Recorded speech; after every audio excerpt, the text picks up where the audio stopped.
Assalamualaikum warahmatullahi wabarakatuh. Halo teman-teman, kembali lagi dengan channel saya si Papi Al-Maulida. Saya dari kelas 10 Jakarta 1 bersekolah di SMKN 1 Majalengka. Nah, pada penjelasan kali ini ada routing, mikrotik, MCNA, preparation. Cakupan materi kali ini ada konsep pengenalan routing, routing table, dan routing flags. Ketiga, pendahuluan static routing. Keempat, studi kasus. Kelima, konsep dynamic routing. Keenam, pengenalan OSPF. Nah, yang pertama ada pengenalan routing. Routing dapat didefinisikan sebagai proses melewatkan data dari satu jaringan ke jaringan lain melalui router. Yang kedua, routing juga dapat diartikan sebagai proses pemindahan paket data dari source ke destination. Ketiga, routing bekerja pada layer 3 pada networking models. Yang keempat, untuk mengimplementasikan teknik routing diperlukan peralatan perantara yaitu router. Nah, ini sebagai contoh fotonya ya teman-teman. Yang kedua ada klasifikasi routing. Static routing yaitu routing yang dibuat dengan menambahkan secara manual ke routing table. Yang kedua ada dynamic routing yang dilakukan dengan melakukan enable fungsi protokol pada router tersebut. Maka secara otomatis router akan mencari jalur tersendiri. Ini contohnya ya teman-teman. Yang ketiga ada IGF versus EGF. Interior Gateway Protocol itu dari singkatan IGF ya teman-teman, digunakan pada intra-autonomous system routing. Yang kedua diterapkan untuk mengendalikan dalam suatu organisasi.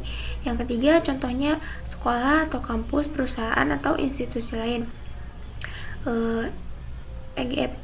EGP itu singkatannya apa sih?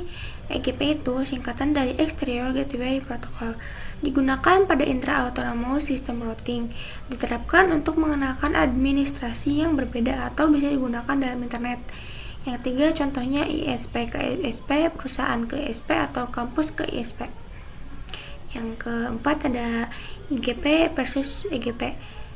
Yang pertama ada Distance Vector Routing Protocol, yaitu jauhnya source network menuju destination berdasarkan metrik. Metrik dihitung dari hop count, cost, bandwidth, delay, dan lain-lain. Pertama ada versi 1 Routing Information Protocol, RIP versi 2. Yang ketiga IGRV. IGRV adalah singkatan dari Internal Gateway Routing Protocol. Yang kedua Link State Routing Protocol, yaitu mengetahui topologi jaringan secara keseluruhan dengan mengumpulkan informasi dari setiap router dan mengetahui topologi jaringannya secara lengkap dan detail. Yang pertama OSPF, Open Source Platforms. Yang kedua ISIS. Yang ketiga Hybrid Routing Protocol. Yang pertama ada IGRV, Enhanced Interior Gateway Routing Protocol. Contoh protokol EGP adalah BGP, Border Gateway Protocol. Yang keenam ada routing table, berisi informasi mengenai rute ke jaringan atau network tertentu, berisi nilai prioritas inherent dari masing-masing router. Router table terbentuk dari pertama ada semua rute yang berasal dari dynamic routing protocol. Yang kedua ada semua rute untuk network yang directly connected ke router. Yang ketiga ada konfigurasi tambahan atau static router. Ini contoh routing flags. D sama dengan dynamic, A sama dengan active, C connected, E static, O sama dengan OSPF, R sama dengan RIP, B BGP, M MLE, B black hole, P private, U unstable, X disable. 8 ada konsep static routing. Static routing diperlukan dalam beberapa situasi tertentu, tergantung pada kebutuhan spesifik dan karakteristik dari jaringan yang tersedia ya teman-teman. Anggaplah Anda memiliki sebuah perusahaan dengan kantor pusat dan beberapa kantor cabang. Setiap kantor cabang terhubung ke kantor pusat melalui jalur WAN. Anda ingin menentukan jalur khusus untuk lalu lintas kantor cabang ke kantor pusat. Dalam hal ini, routing dapat digunakan. Yang ke-9 ada static routing. Static routing dibuat dengan cara menambahkan jalur manual ke routing table. Pada static, router perlu menambahkan parameter routing dan seterusnya address dan gateway secara manual ke dalam routing table.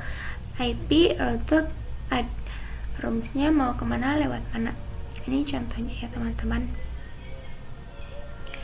Ke-10 ada static routing, mudah dikonfigurasikan pada jaringan skala kecil. Yang kedua, membutuhkan resource yang ringan. Yang ketiga, tidak cocok digunakan untuk jaringan skala besar. Yang keempat, ada manual konfigurasi setiap penambahan jaringan baru. Kasus routing 2 router. Yang pertama, hubungkan backrouting 1 dengan net. Kita save lalu nyalakan backrouting routernya. Kedua, sediakan juga IP address-nya seperti itu. Nah, ini contohnya ya teman-teman. Yang ketiga, ada klik 2 kali untuk login ke MikroTik router yang pertama. Keempat, ketik IP address print untuk mencari IP lalu enter. Nah, kita langsung mendapatkan IP address dan network. Kelima, lalu sambungkan PPC 1 dengan MikroTik 1, MikroTik 1 dengan MikroTik 2, MikroTik 2 dengan PPC 2, kemudian save. Lalu klik net dan edit. Untuk ketujuh, ada klik label dan tulis IP networknya. Kelima, yang ke-14 yaitu ada dynamic routing. Routing dinamis merupakan salah satu cara untuk mendistribusikan informasi routing table secara otomatis. Hal ini untuk memudahkan perubahan dan ekspansi saat memiliki jaringan yang sudah terlalu besar. Ketiga, ada IGP, Internal Gateway Protocol. Yang ke-1 ada Decentralized RIP IGRP. Kedua, Link State sebenarnya OSPF ISIS. Ketiga, Hybrid IGRP IGP Exterior Gateway Protocol. Pertama, BGP. Ke-15 ada pengenalan OSPF. OSPF atau bisa disingkatan dari Open Shortest Path First adalah satu protokol routing dinamis pada kategori IGP dengan algoritma Link State Protocol atau LSR. Yang kedua ada support IPv4 versi 2 dan IPv6 versi 3. Konsep cara kerjanya adalah dengan mencari rute jalur tercepat berdasarkan bandwidth, delay, dan load. Yang keempat, rute yang dipilih sesuai kecepatan. Yang kelima, OSPF merupakan protokol routing yang menggunakan konsep hierarki routing. Dengan kata lain, OSPF mampu membagi-bagi jaringan menjadi beberapa tingkatan. Tingkatan-tingkatan ini diwujudkan dengan sistem kelompokan yaitu area. Yang ke-16 ada OSPF area. Tujuan memecahkan topologi jaringan menjadi unit-unit yang lebih kecil atau area untuk mengurangi overhead protokol routing dan meningkatkan efisiensi perubahan. Pertama ada backbone area 0, area ID 0000. Bertanggung jawab mendistribusikan informasi routing antara non-backbone area. Semua sub-area harus terhubung dengan backbone lokal. Yang kedua ada standar default area, merupakan sub area dari area kosong. Area ini menerima LSA, intra area dan inter area, dan ABR yang terhubung dengan area O kosong backbone area.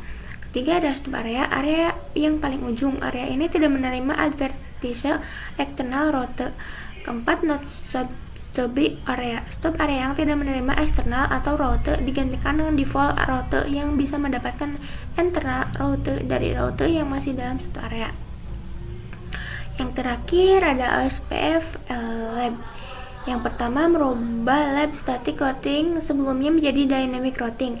Yang kedua dengan mendaftarkan DAC sebelumnya ke dalam pada OSPF.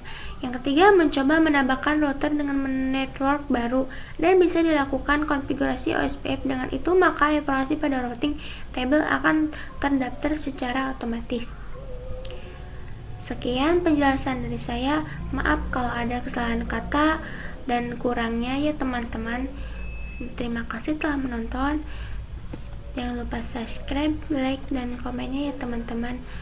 Kita lanjut pembahasan yang nanti akan dibahas lagi dengan bab berikutnya. Makasih. Assalamualaikum warahmatullahi wabarakatuh. Bye teman-teman.